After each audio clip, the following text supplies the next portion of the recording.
It's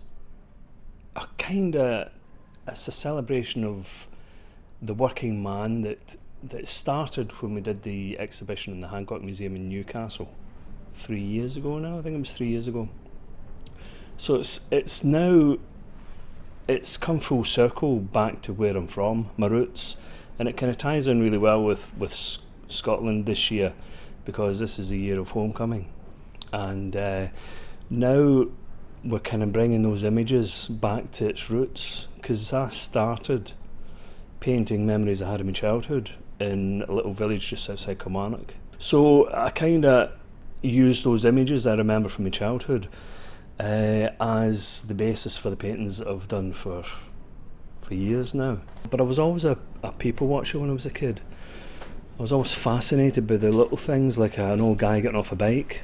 There was an old guy who used to come down the hill called Old Tam, and I used to be sitting having me dinner from school. We used to have me dinner at home, and I used to see him coming down the hill, and he used to come down and slow his bike down, and then just before he stopped, he lifted one leg over and balanced himself on one pedal, and then slowed down and did a wee hop and a skip. And it was like some sort of street ballet I was watching. It was some choreographed.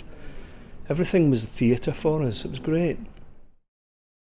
The history of the reference work that I use, and most of us have in my house, we've always got the black and white photographs of when we were kids in the streets we lived in, and everything was black and white. And in a sense, that's what I try and blend into the images that I use for the paintings that I have, because all my scenes are from usually black and white photographs. So I have to put the colour and atmosphere, and that's the lovely thing you can do with paint, is that you can create your own stage lighting within the scene. So you're trying to create not just a visual representation of what the history was like back there, but you're also trying to instill a flavour into the canvas as well. I think there's over 30 originals for the show, and it consists of mostly landscapes of Glasgow and the surrounding areas, and there's a scattering of charcoals of the characters that I remember from my childhood.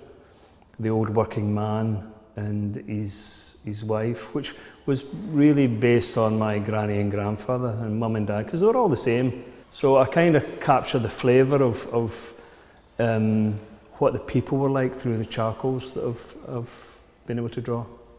And the nice thing about the charcoals is that they're raw. It's before you add paint or add atmosphere, the charcoals are or sketches are basic, raw. It's the concept, it's the conception of a piece.